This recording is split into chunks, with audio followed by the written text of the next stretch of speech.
Hello, hello, and welcome back to yet another Coffee with Laura. And I love today's topic because I think it's really important. And I think COVID kind of helped shine a light on some of the imbalances. But today I want to talk about budgeting. Now, no, don't let me lose you. I'm not talking about money budgeting per se.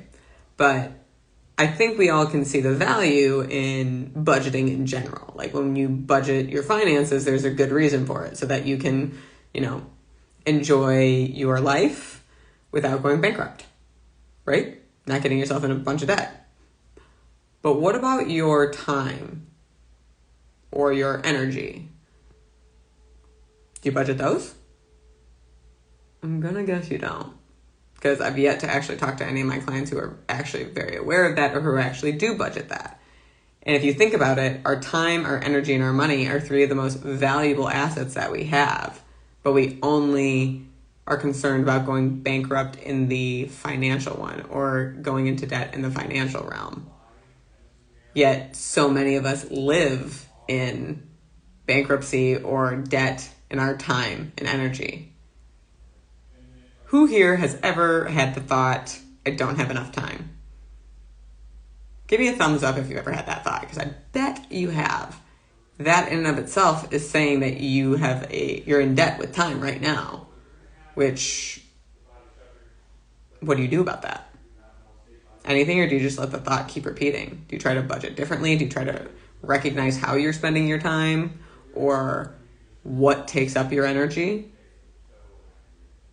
I'm guessing not, because that seems to be the theme amongst all of my clients.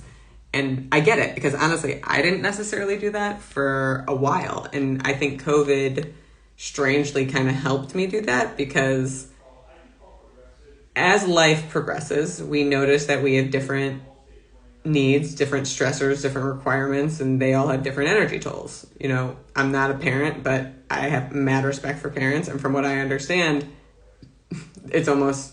I would argue it's almost useless having an energy and time budget as a parent, but I'm talking in terms of like your social life. Obviously, in terms of like your kids, you gotta, be parents. But how much you do and at a cost to yourself and how much you actually enjoy, that's where we want to talk about it. So here's a perfect example. Before COVID hit, once April rolled around, it was like pretty much every weekend from April to September, I had something going on. And I would stress out about it, and I wouldn't enjoy it nearly as much as I thought I would when I planned it. And then I'd have it, and I would enjoy it, and then I'd go to the next week, stress out for the next coming week. And then COVID happened, and I couldn't do anything. And it kind of forced me to slow down. And now life is back. And I'm seeing myself fall into some similar old patterns because I like living life, just like everybody.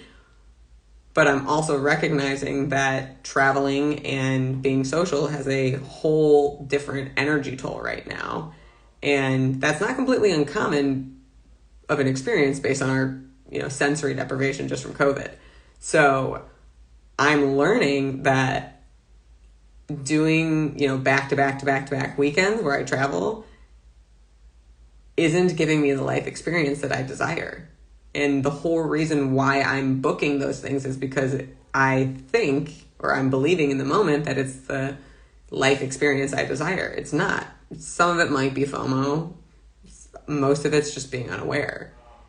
And that's what I'm learning. And let me tell you, since I've learned it, I'm actually enjoying my life a lot more because I'm choosing where to put my energy and who deserves my energy and who feeds my energy versus just, oh, I should do this, or I'm part of this group and we're all getting together, so I should do that.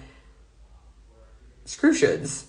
It's my life, it's my experience, and if the people there love me, they will still love me and respect that sometimes I need a break just like everybody else. And that's exactly what I'm saying with my clients. I think we can all see that, different activities have different energy tolls, but we don't weigh them. We just book ourselves, and then we get stressed out, and then health issues, and then we're depressed and anxious, and it's a whole cycle. And my true mission is to help people live a more fulfilling life where they're in control of it. And I think we need to stop bankrupting ourselves. And that's really what I think people could really take advantage of. So here's my question. What would it look like for you to have a energy budget? How would you measure that? Are you aware of what creates or drains your energy? What about your time? How much time do you give yourself? Now, I get it, time's scarce, so a lot of times it's about making time for yourself, and that might mean another ball dropping. Maybe it's not as perfect as you want it to be, but is that the cost of giving yourself a little time?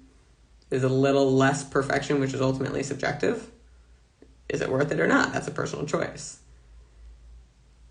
We all want things to be different because we believe that when they're different, then we're going to feel something. If we had more time, we could get through our entire to-do list and then we'd feel accomplished. We would just do the same thing the next day.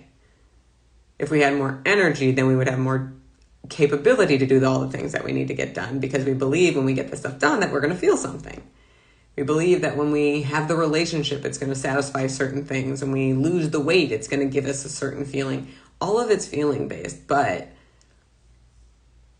the lack of awareness around it and the lack of budgeting is creating this space of deprivation and scarcity and fear.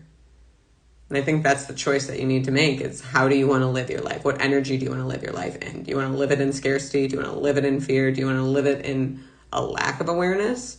Or do you want to wake up and choose how you want to experience your life and choose who you want to show up as and choose how you spend your time, who earns your time, who earns your energy, and how to give some of that to yourself too.